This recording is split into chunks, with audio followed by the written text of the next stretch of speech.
is some great energy. Wow. Incredible. Hi, everyone. So Ivanka Trump, the first guest to be smart enough to match the chair, perfect. Everything you do has style. We've seen it before. And I'm kind of a little bit worried because Larry Kudlow brought a folder. And I don't know what's coming, but it is...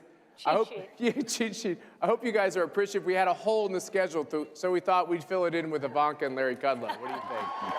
It's pretty good. And Jared is already, as you guys heard, Jared gave me my pointers for how to make this go well, so it's going to be okay. But there's some serious things going on in the world, Larry. Why don't you give us an update? Thank you, Matt. Thanks, everybody. Appreciate the welcome very, very much. And it's Oh, yeah. Thank you. We love you, Ivanka. I love you guys. Up on the... Come on, keep loving them. It's okay. They don't mind. It's just fine. Don't worry. We love each other as well. Up on the second floor of the West Wing, we are neighbors across the hallway, so it's a great pleasure to be with Ivanka. I want to just start off, as Matt said, with a couple of serious points, and then I want to turn it over to Ivanka to talk about another revolution going on in the world. But right now, everyone's focused on the coronavirus. And I just want to say, I was on the air this morning suggesting that the world is not coming to an end.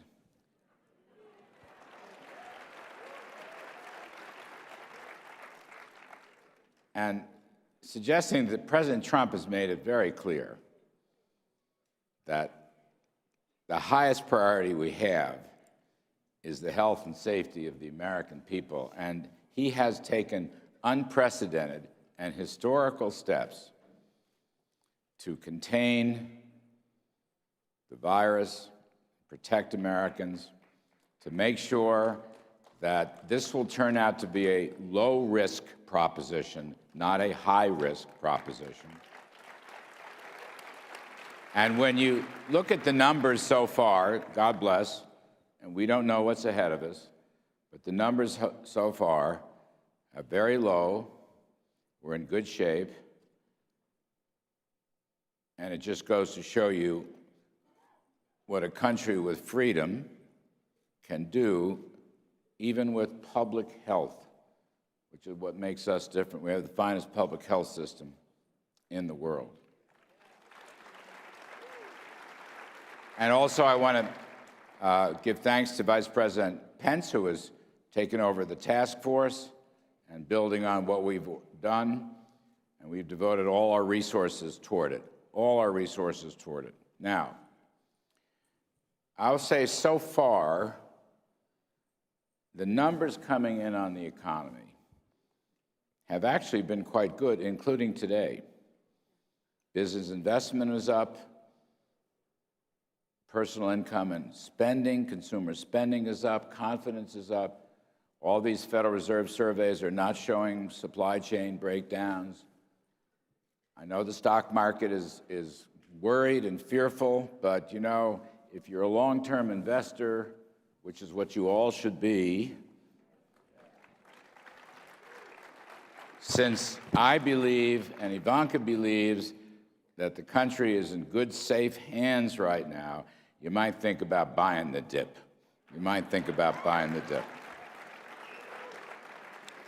Now, let me segue and switch gears just a little bit. The virus is not going to sink the American economy. What is or could sink the American economy is the socialism coming from our friends on the other side of the aisle.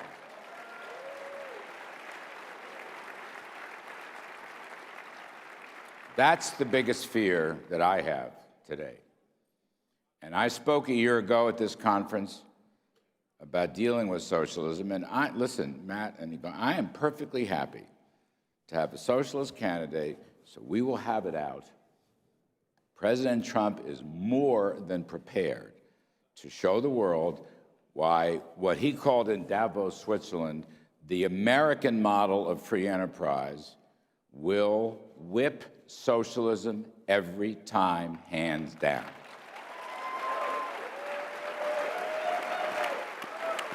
And I would argue, Larry, that the last 3 years has shown the world the benefits of the pro-growth policies this administration has put into place and the benefits of capitalism, in contrast to so many other nations around the world. So we are reaping the rewards of the macroeconomic agenda of President Trump, tax cuts, deregulation, and fueling American enterprise and ingenuity and creativity. And we're seeing that in that our economy is the envy of the world.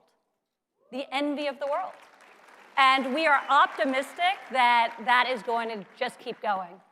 Yeah, I mean, if you think government control of the economy, if you think massive central planning, if you think massive tax hikes, massive return to regulatory burdens, blowing out all manner of energy and fossil fuels, if you think that's going to help the economy, well, A, think again, B, look at history, and C, let me be the first to tell you, it won't work, it's never worked, let us not forget the lessons of the past. And last thought on this,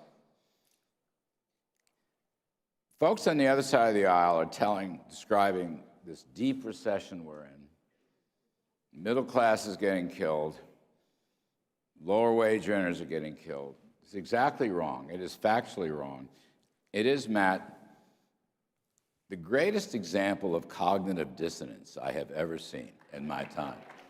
And I say cognitive dissonance because, you know, in Washington, there are no lies. No one tells lies. No, never. But there are psychological therapy issues, and cognitive dissonance is one of them. Now, I want to move through this. We'll talk some more about socialism later on. We're in the midst of a great blue-collar boom. Low-wage earners are actually doing better than the highest managing wage earners.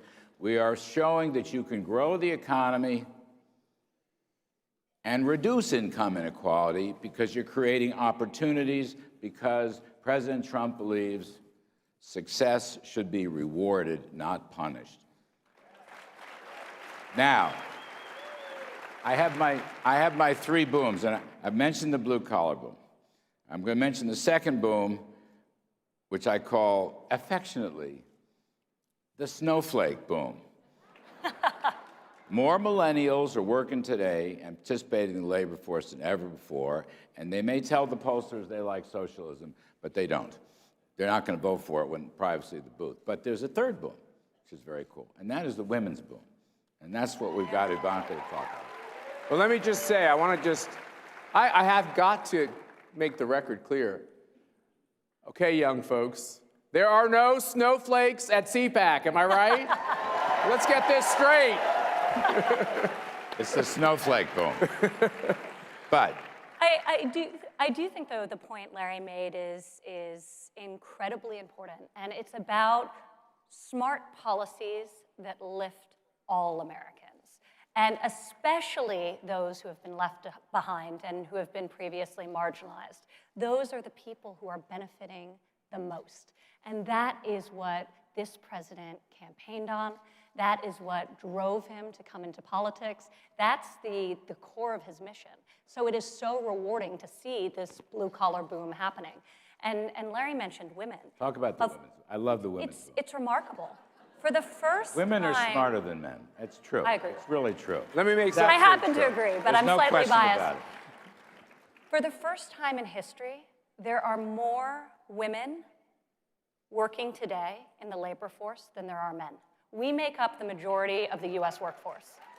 It's remarkable. If you think about the jobs added last year, of all the new jobs added, 72% of them went to women. Incredible. Average wages average wages increased by 3% for women in this administration versus 3.1% actually, versus a little under 2% at the expansion period of the previous administration. So women are winning, but everyone's winning. So going back to what we were talking about before about this blue-collar boom, one of the statistics that gets me so excited, because we want growth in this country to be inclusive. We have incredibly low unemployment rates across every single demographic. You look at poverty levels, they're historic lows for African American poverty, Hispanic American poverty, in addition to the unemployment rate. The unemployment rate today for disabled Americans is the lowest in history. So low unemployment rates are creating opportunity, and they're forcing employers to get creative, to reach into the sidelines of the economy and to pull people into the workforce. So more people are working today than ever before. Wages are higher and are soaring disproportionately for the lowest income earners. And employers need workers, so they're developing programs, and through our Pledge to America's Workers, we're galvanizing that. They're developing programs to teach people the skills they need to secure and maintain great paying jobs. So this is a moment where we're harnessing these low unemployment rates to really force employers to do this. So yeah. Talk more about, we've had down through the years, all these federal job training programs. Which don't work. Which have never worked. And are expensive. They're expensive and they're too disconnected from the jobs that are in demand. And you're taking a different approach. Private sector. Private enterprise. Correct. Tell us about it. Correct. So it's the private sector employers that are doing the innovating, so they know what jobs will be needed in the future. They also know what investments they're making that are going to cause disruptions within their own workforce. So they know long before us where the job vacancies will be and where there'll be disruptions and displacements. So we want to incentivize them because right now every employer wants to talk about every single issue and does talk about every single issue, but their top priority should be the health, the well-being, the education, the skills of their own workforce. So we created a rallying cry where we said, you know what, we are calling upon you to help us ensure that Americans, both the next generation, our students, and mid to late career workers who need to learn a new trade and learn new skills to be relevant in this modern economy. We are calling on you to step up and to help us. So we created our Pledge to America's Workers. So far, we have had over 400 companies sign the pledge, committing to over 15.5 million training and reskilling opportunity for American students and mid to late career workers. So it is very exciting. And it's true what Larry says, the programs that work, and I've been to almost every state in the country visiting them because nothing makes me more passionate and nothing really fuels my desire to serve this country than hearing from people who had felt completely bereft. They felt they had been left behind, they'd been forgotten. Listless, they had been forgotten. And they found a path that led them to a place where they know the dignity of work. They're able to provide for themselves and their family, and they experience hope. It uplifts them, it uplifts their whole community, and we're helping create those opportunities, whether it's through opportunity zones, which again, it's private sector capital. You know what? Today, it's cool to work. Yes. It's not cool. Always be cool. It's not cool to go on government assistance. It's cool to work. That's right. That's a complete change. That's a complete change in the attitude and the psychology of the last 15 or 20 years. To that point, our goal in such a hot economy should be to reduce dependence and to fuel self-reliance. And through these private sector-driven training programs, we're able to do that. So one statistic, which is going to blow your mind, and I think it's super exciting, of all the economic statistics, this is the most exciting to me. Of all the new jobs created last year, all the new jobs created, 73% of them were secured by people on the sidelines of the economy, not even on the unemployment, because they were able to get jobs. People on the sidelines of the economy. So this Meaning they had given up even they looking had for a given job. up, they had been marginalized, they were outside of the formal workforce, they had stopped, they no longer even qualified as unemployed. They're so And forgotten, they're not even 70 in the numbers. They're not in the numbers. Right. But we are seeing workforce participation rates go up, as it should. We're not as high as we should be in terms of able-bodied working Americans. We should have a number that's higher than 83%, and we're starting to see that tick up. And there's probably, based on our numbers, at least 6 million more Americans who could come back into the labor force. And so while we are all in favor of legal immigration reforms based on merit, the fact remains we have to take care of at least 6 million more Americans in the workplace. Yep. That's a very important one. And what Ivanka has done, and I want to come back to America versus socialism, Kudlow versus socialism, Trump versus socialism. You know, Ivanka's revolution here is she's using the private sector and the free enterprise system for the job training and the reskilling and the improvement in the psychology. Remember, in a socialist economy, there is no private sector. There is no free enterprise. There is no rewarding success. There is no entrepreneurship. There is no technological innovation. What there is a loss of freedom, a dictatorial centralized government, and ultimately nothing but poverty and poor economic performance. That's why I say the stakes are so high that we maintain the president's policies which reward success and promote free enterprise. And that's why I say we have to fight cognitive dissonance with the actual facts that are going on. Well, let me just ask you real quickly on that, Ivanka. Yeah. You've been all over the world, and with the trip to India most recently, I mean, everyone in America is like spellbound by the reception that the president had and all of you had. We have this concern over the virus that started in China that everyone has a certain degree of concern about. It's not the socialist countries that are leading the way to solving the problems. You've been all over the world. You can't find an example of that, right? It's almost always America. Well, I'll go even further than that, because socialism is one end of the pendulum.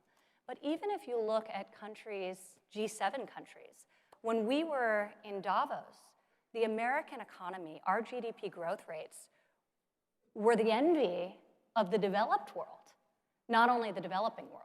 So it's been fascinating to see that our policy agenda, our economic policy agenda around tax cuts that enable companies to be competitive in a global economy and invest in productivity in their workforce, deregulation, all of these things coming together, energy independence, has made America an outlier amongst the developed world, and really a source of envy in that regard. So I think even when the pendulum's less far left than socialism, we're seeing that our macro policies are achieving the desired goal that everyone wants, which is decreasing income inequality. So there's a lot of talk about inequality, but this president's policies, because more people are working before, because wages are rising, and because they're disproportionately rising for the lower income earners, income inequality is decreasing for the first time in over 12 years. Because the policies are working. And we're really just at the beginning of it. So to Larry's point, we need more time to solidify this foundation and then to build upon the foundation to create the type of permanence to this extraordinary comeback that we believe is in its infancy. But again. Can you tell Larry used to have his own show? He's so good at this. We might need you to stay the rest of the afternoon here. Let's have it out, really. Let's look at the facts. Let's look at history. Let's not forget, I was a Reagan Cub Scout many years ago working for President Reagan. And He believed we could defeat Soviet communism. Nobody else did. He was right. The rest of the world was wrong. Okay? He knew that these socialist command and control repressive regimes always fail. They never succeed. And like President Trump, President Reagan understood the importance of success and rewards and incentives and growth. You know, we're running supply-side policies, and they are working. We need more time. Frankly, another 4 years would be just lovely, as it turns out. And growth solves a lot of problems. Growth solves a lot of problems, and you're not going to be able to generate growth if you just sit around all day figuring out ways to tax it and regulate it. You will not get let's growth. ask folks. I mean, this is something that I've experienced going around the country. I ask you a question. In this audience, who is doing better financially today than they were 4 years ago? To me, you know, Jared was just here and talked about the fact that I think conservatives are very practical. Are your economic policies working, or are they causing human misery? These are working. And very happy, right? Yes, very happy. This is a happy crew. Wait. This is such a key point. Hey, Ivanka, tell the people of Davos the people of CPAC are very happy, okay? Very happy. Davos is a very strange place. But I will just say, growth makes people happier. I don't want to lose that thought. And there's been a lot written about that, and there's a lot of sociology studies done on that. But that's a really important point. And I'm sure you talked about this with Jared as well, but we've discussed a few of the policy areas that have helped facilitate growth. But these new trade deals have been extraordinary. And this really was the Trump vision. This was the Trump doctrine that he has not only executed upon, but is proving to be correct. USMCA is the largest trade deal in history, delivering on the president's pledge to rip up NAFTA and to create a trading relationship in our hemisphere that benefits American workers. So we are incredibly excited. And when you think about the fact and why we're so bullish on the future, we are seeing an unprecedented boom. And USMCA really hasn't kicked into effect yet. I mean, we may be on the verge of the biggest export boom in 40 or 50 years, which almost all the so-called mainstream economists have not filtered into their models, which is one reason why once we get through this virus business, et cetera, the president's American plan for free enterprise, I love to call it, the president's rewarding of success, you know, it can generate much more rapid growth than anyone thinks possible. We shouldn't give up any hope on that at all. And you're not going to get there with a $100 trillion spending program. You're not going to get there by taxing every single person. Look, those folks on the stage in those debates in certain cities that we've been watching a little bit. I prefer Netflix, but I watch them a little bit. The fact, they want to tax rich people, they want to tax businesses, they want to tax middle-class people, that's what they're talking about. They want to tax your retirement wealth, they want to tax financial markets. This is not good. This will not work. So it's important, and I say what I said a year ago, I don't want to be snarky. I don't even want to be political. We will have it out this year. America versus socialism. President Trump's model of free enterprise versus socialism. History proves time and again that socialism is a loser. And what all the president's going to do is show us why America is going to continue to be and will be an even greater winner. We like winners, not losers. Ivanka, we were talking backstage, and you know, what happens at CPAC is you all just sign up, You just sign up on your own, which is the way the private system should work. You decide whether you're going to come or not come, and just randomly every year, 50% of the attendees are in college or in high school. Yeah. So the biggest group of conservatives is filled, chock full, with the beautiful patchwork of all different kinds of America. There you go. And you don't feel the burn. We know that, okay? There's no burning going on here, okay? But Ivanka, with all this work you're talking about, with the opportunities in the labor market, Yeah. the ways in which we all have to be entrepreneurial with our own careers and our own lives, what's your message to all these young people who are just here, Larry, an unending assault of a negative news coverage about how terrible America is and how awful this administration is? What's your message to these young people? Well, first of all, we are blessed, every single one of us, to live in this country today. And we should feel that every single day. Too many people have sacrificed too much and sacrifice so much at this very moment for us not to feel that blessing and that privilege. And as the president has said, and I wholeheartedly agree, the best is yet to come, folks. So to all the millennials, to all the audience, the best is yet to come. We are creating economic opportunity for all Americans that will allow you to seize your dreams. We're not going to be able to provide them, but we can create the playing field that enables you to realize your success, and that's what it's all about. And remember this, maybe a final point. I know you've got others to talk to, but when you're strong at home, you're strong abroad.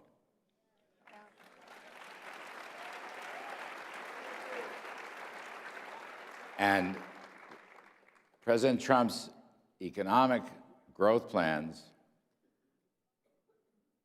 have given America back its #1 place in the world as the world's leader. No matter what the papers may say, the reality is the other countries will always look to us.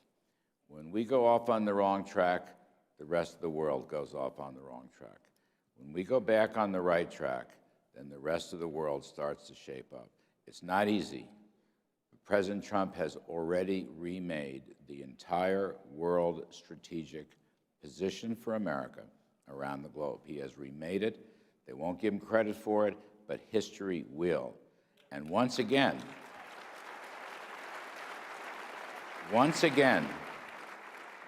the doctrine here is freedom and rewarding success and individual enterprise and using all of our God-given creative talents. And I actually still believe, Matt, the Lord loves free enterprise. Absolutely. And you know what else? I don't think God's done blessing America. I have a feeling. I will say, just to dovetail off of that for a moment, this approach to embracing free enterprise, embracing the opportunity for all people to contribute to a nation's success, is something that this president has taken not only in our domestic policy, but in our foreign policy. He launched the first ever all-of-government initiative that seeks to empower women in the developing world. We give a lot of money, and he talks about this a lot, in development assistance that never realizes the goal, so sadly, of achieving the end result, which is self-reliance. Why is that? Because nobody's asking countries to make the hard structural reforms that will enable them to thrive.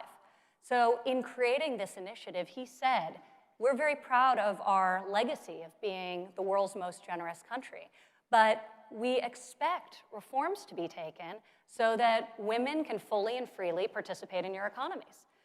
They have the ability to access institutions. They have the ability to buy, own, and inherit land. Most people would not believe that in 75 countries around the world, there's at least one law in place that prohibits women from buying, owning, or inheriting property.